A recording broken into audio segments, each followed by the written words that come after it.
What's up, ladies and gentlemen of YouTube? Boogie2988 coming at you live once again through the power of the internet. And it's that time of year again where we crack the latest Magic the Gathering pack. This is our box of Aether Revolt for here on YouTube. I've had this box for a while. I did not get around to filming this video, but I'm finally getting around to filming it tonight. And it should be a pretty good box. The rest of the cards out of this case are there. I know you guys have been seeing this in my last few videos, all of these Aether Revolt boxes. But those boxes had already been opened on Twitch. And let me tell you something. I only got, so far, one Masterwork artifact. And it's the 5 casting cost thing that allows you to untap all your lands when you play a spell. Or untap all your stuff when you play a spell. I don't really know what it does. I know it's a little blurry right now, but it won't be whenever I show you this. There's my Jesse mouse pad still. Let's get rid of that today. Let's finally get rid of that. Goodbye, Jesse. Goodbye, Jesse. We're done. We're done. What is that? Okay, let's get that out of the way. All right, so 36 packs. As per usual, whenever we do a box for YouTube, we go right to the rares and look for the foils in the rares. So that's what we'll do again here today. Also, filming this live on Twitch, as I do most of my unboxings on Twitch these days, sometimes over on this, the gaming channel, sometimes on the main channel. Feel free to check me out on Twitch. There's our token. There is our basic land.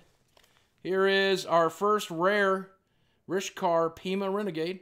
He's an elf druid, 3 casting cost 2/2. When he enters the battlefield, put a +1/+1 counter on each of up to 2 target creatures. And then each creature with control, you control the counter on it, as tap to add green to your mana pool. That could be any counter too. That's interesting. But when he enters the battlefield, put +1/+1 counter on each of up to 2 target creatures. So he can get one himself. He can be a 3/3 that taps for mana. Huh.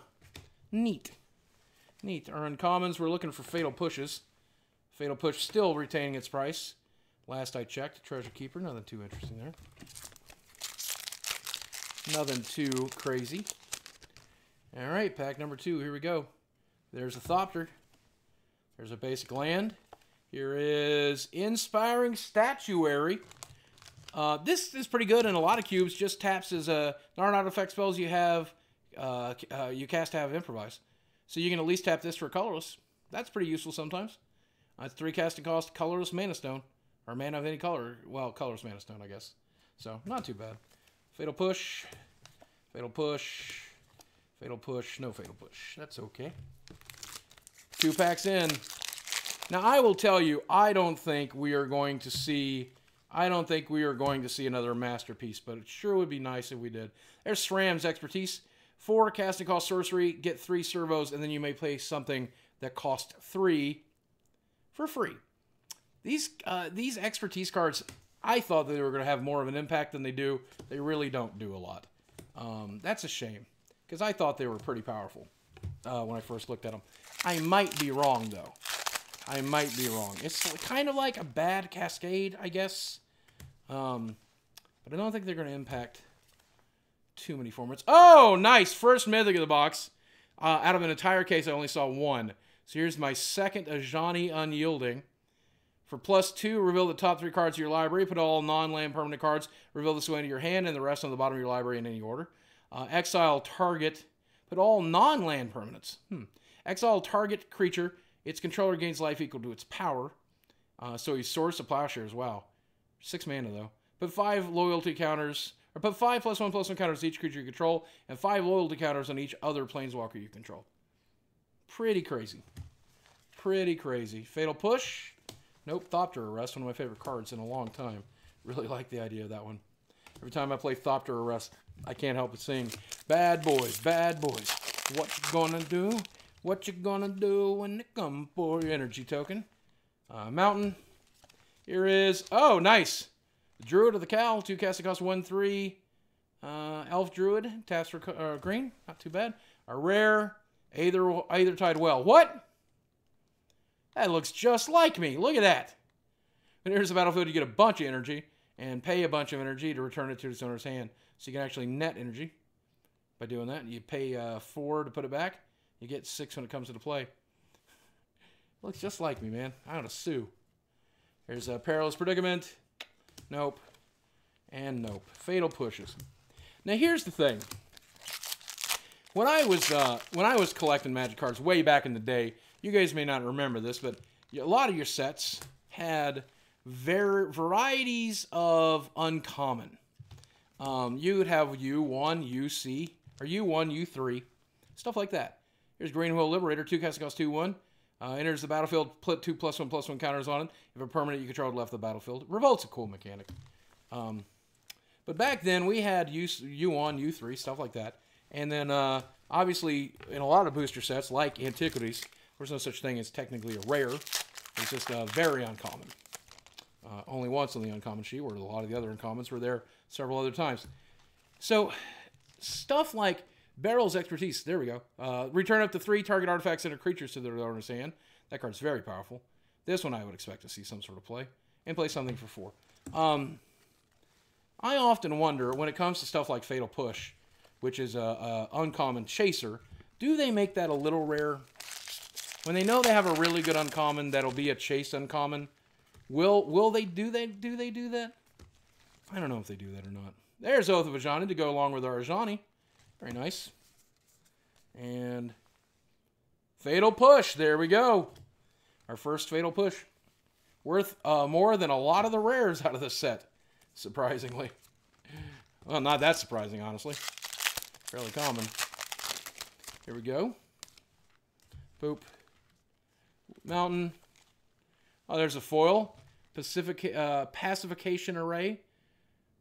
That card's okay. Tap target artifact or creature for 2. I mean, there's variations of that I've seen play.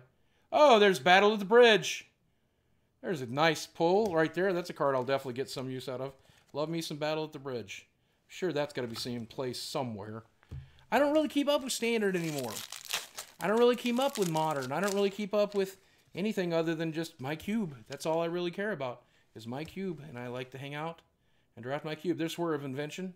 Not very great card. I mean, you get to play an artifact from your library with 3 blue and X, but so I don't know what cards is valuable, which ones are not. I don't know. You know, I just know the cards I need to change in my cube. That's pretty much all I ever keep track of anymore. Here we go. Here is, oh, 4th Bridge Prowler. When it enters the battlefield, you may have target creature get -1/-1. There's Aether God Miner. 2 cast cost 3/1. Yeah, when it attacks, you get 2 energy, and you can spend 2 energy to exile it and return this to the battlefield. So, I mean, if it gets blocked, you know, you can blink it. It's an energy creator. Interesting energy creator at that. Here we go. Servo. Island. Oh, wow. 2 Planeswalkers, 1 box. I think this box knew that it was going to be on YouTube, so it was trying to make it a really good box. Well, there's my second Tezzeret out of this case. Tezzeret the Schemer. Create a colorless artifact token named Ethereum Cell. We'll sack this, add a mana. Tap target creature. Gets +X/+X, where X is the number of artifacts you control. +X/-X. And you get an emblem with, at the beginning of your turn, target artifact you control becomes an artifact creature with base power toughness 5/5. Interesting. Crazy. Nice hit. I feel like the Planeswalkers they're making these days not as powerful as they used to be when they first started making them. Oh, there's a foil rare. SRAM's Expertise. That's a very welcome pull. Our regular rare out of there is Quicksmith Rebel. Not a very welcome pull. I feel like the Planeswalkers have just really got nerfed a lot. I don't think they're as powerful as they ever used to be, which is a real shame. I like me some powerful Planeswalkers, but I understand why they get nerfed. You know, I might eat my words, and the Planeswalkers from this set might be crazy powerful. Here's probably, I think, what's considered to be the worst of the expertises. I don't know if that'll even make my cube. My cube is pretty lenient. Ah, nice! There's a Fatal Push. Very nice. My cube is very lenient. So, I mean, don't get me wrong. I don't ever want to go back to Jace level of power. Well, there is yet another mythic from this box. Paradox Engine. Whenever you cast a spell, untap all non-land permanents you control. I'm sure, I don't know really where that sees play, if anywhere. Probably some sort of commander thing. There's no real combo thing, I would imagine, in Standard right now, but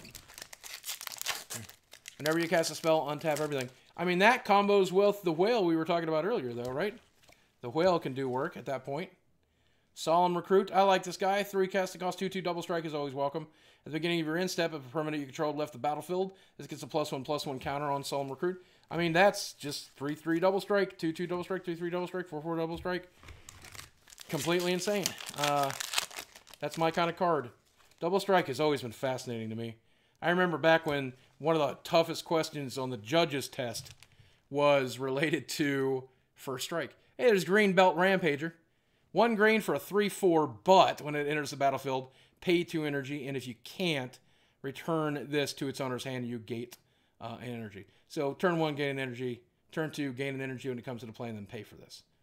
So I think you can play him for 2. I think you can play him for 2, right? Oh, no, you got to play him for a total of 3. Okay, got it. Got it. I follow it now. It would take 3 total mana. But one of the judges' test questions back in 1994 or 95, whenever they started the judges program, the question was, how many scrib sprites do you need to block with in order to kill a Singer Vampire with Lance on it? There's Carrie Zev, Skyship Predator. She makes a monkey, and she triggers Revolt. She's real good. I really like her. She's just cool. But Scrib Sprite, okay, Singer Vampire is a 4/4 flyer that says, whenever I deal damage to a creature and it goes to a graveyard, put a +1/+1 counter on this. Okay, on Singer Vampire. Lance simply is an enchantment that gives it first strike. There is another mythic, Aether Basker, 7 casting cost, 7/7 trample. When it enters the battlefield or attacks, you gain an energy and pay an energy, and this gets +1/+1 until end of turn. Or attacks. Oh, he gets an energy for each other creature you control. So when he comes into play, it's an energy for each other creature you control. And then, oh my gosh, he's an energy fire breather. Wow. And he's going to create 2, 3, 4 energy every attack step. Wow. That's amazing. Wow, he's very, very good. So you have a 4/4 flying first strike Singer Vampire. How many Scrib Sprites do you need to block with in order to kill it? Well, Scrib Sprite is simply a 1/1 flyer in green. So how many does it take, right? Well, the first answer would be normally 4 without first strike. But we have first strike here. Secret Salvage. Exile target non-land card from your graveyard. Search your land. It's not a very good card. It's not a very good card. So 4 won't do it because we have first strike. So the first 4 are going to get killed by first strike. And that means the Singer Vampire is going to get 4 more counters on it. So it's effectively going to be an 8/8 without any damage on it at the end of the first strike step. Then obviously you need 8 more Scrib Sprites. So you'd need a total of 8, 12 Scrib Sprites to do the job. There's Scrap Trawler. He was the Buy a Box promo. He's all right. But that's how complicated first strike was. Now, double strike, I attack during first strike and then again during the regular strike if I'm still around. Crazy. Just crazy. That's just crazy to me. I just love the concept. Carrie Zev's Expertise. This is one of my favorite expertises because you would just play with this anyway, right? 3 casting costs, gain control of target creature or vehicle until end of turn. Untap it, gains haste until end of turn. Now, here's the thing about the vehicle. It doesn't become a creature if you do this, so you still need to crew it. That's weird. But you may cast a card with converted mana cost 2 or less from your hand without paying its mana cost. So you can also lightning bolt him in the face. I've used that a few times now in Magic duels, unfortunately, where I play a good chunk of my Magic anymore. Because who has time to actually play? Who has time to actually play? Oh, there's Dark Invitations. Proof, pretty much, that I think that Nicol Bolas is going to be the next set. Not that, we needed much proof. But Nicol Bolas is still out there, and I like his hands in this. Is that his hands? Is that what we're seeing? I don't know if that's his hands or not, but he looks creepy. I think the next time we see Nicol Bolas, this is my guess, it's completely baseless, but I think the next time we see Nicol Bolas, I think he's going to be tainted by Phyrexian blood, Phyrexian goo. There's the Hope of Girripper. 1/1 flyer for 1. That would have been real good back in the day. But now, Sacrifice this until your next turn. Target player who's dealt combat damage by Hope of Gear per this turn can't cast non-creature spells. Don't really know what that's supposed to do. I guess you might run that in some sort of anti-combo sideboard slot. But I suspect the next time we see Nicol Bolas is definitely going to be undead. Tainted by Phyrexian Oil. Deft Dismissal. No, it's not deft or even that good. There is Yahenni's Expertise. All creatures get -3/-3 till end of turn, and you may cast a card with converted mana cost 3 or less from your hand without paying its mana cost. That card's pretty valuable, I think. That seems pretty good. I think that's a good effect. So, I don't know why that wouldn't be good. There we go. Next up. Oh, another Battle of the Bridge. Another very valuable, playable rare. Card I very much like. It's Drain Life. It's effectively Drain Life. Except slightly better. Oh, oops. My, oopsies. Hope that didn't mess anything up. Looks like my, Jeez. Looks like my, screensaver went off there. Oh, there is one of the weirdest cards in the set. Midnight Entourage. 4 casting cost 3/3. Other Aetherborn you control get +1/+1. And when this or another Aetherborn you control dies, you draw a card and you lose life. What? What? I don't understand that card. I mean, there is a good number of Aetherborn in this set in black specifically. So, weird. Weird. And there is Pia's Revolution. Weirdly has a Planeswalker thing on it. I guess that means it's a storytelling thing or something. I don't know.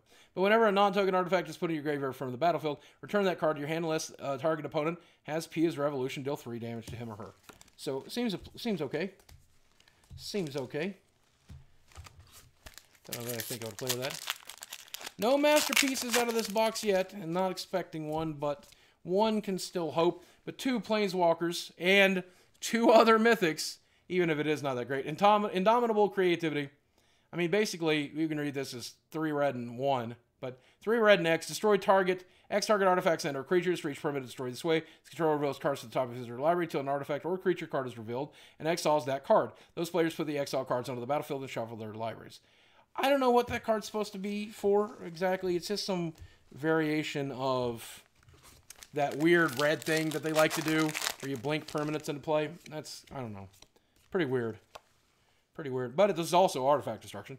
Spire of Industry. I love this card. This is very, very good. Tap to pay a life and add 1 mana of any color to your mana pool. Activate this ability only if you control an artifact. That's probably cube-worthy. It's not as good as City of Brass, but then City of Brass doesn't provide colorless. Not as good as Mana Confluence. Is that the one? Mana Confluence? I'm not sure that's the right card. There is Heroic Intervention. It's basically Super Void Fate. Permanents you control gain hexproof and indestructible till end of turn. Nothing crazy here. Nothing crazy here. My piles are starting to get out of control. I hope we finish the box before one of my piles falls over. But I think we're getting dangerously close. There is Yahenni, Undying Partisan. Love this guy. 3 cast cost 2/2. Haste. Whenever a creature an opponent controls dies, put a +1/+1 counter on this. And sacrifice another creature, he gets indestructible on a turn. Whenever a creature an opponent controls dies. Maybe it's not as good as I remember. I thought it was when a creature died. Okay, well, but I mean, obviously it is kind of that too. No, it just gets indestructible. It doesn't even get a +1/+1 counter when you sack one of your guys. I thought he was going to get that. Weird. Weird. There is Barrel, Chief of Compliance. 2 cast cost 1/3. Instants and sorcery spells you cast cost 1 less to cast. Whenever a spell or ability you control counters a spell, you may draw a card. If you do, discard a card. He's weird. He's weird. He does work. But he's weird. I think we got 2 more. I think we got 2 more packs after this one. There's a Foil Forest, a rare Walking Ballista. This guy's okay. Enters the battlefield with X +1/+1 counters on it. 2, you get 1. 4, you get 2. For 4 mana, you can add another one to it. And if we remove a +1/+1 counter from this, it does 1 damage to target creature or player. So it's the Triskelion variant for the set. But Triskelion is almost innately better. I mean, it doesn't have the fluctuating casting cost option, right? I mean, because, you know, you have to pay exactly enough for Triskelion. But Triskelion might effectively be better. I would have been happy with a reprint of Triskelion. Peace Walker Colossus. This guy's weird. I've tried to use him in the Magic Duels format. Not great. Not great. He just costs too much to crew on his own. So he's only really ever good with another vehicle. And then that's not even that great. Because you'd probably have bodies anyway. He's only, I don't know. He's all right. All right, last booster.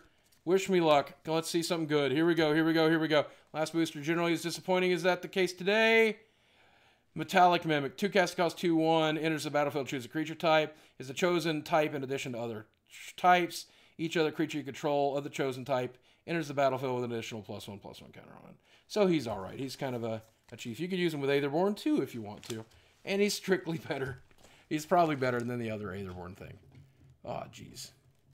Oh, jeez. Well, not the worst box for sure. Don't know what we were expecting out of this last box, but I'll tell you, I'm happy with, let's see, one,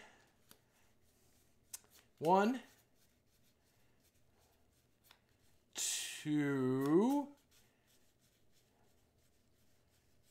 3, 4, 5 mythics, including 2 planeswalkers. How foolish would you be to complain about that? I am no such fool. As always, guys, thanks for watching. I love you very much, and I'll speak with you again soon. And if you're missing my unboxings, don't forget, all you got to do is come over to twitch.tv/boogie2988, where I'm cracking Pokemon cards and Magic cards several nights a week. Thanks for watching. See ya.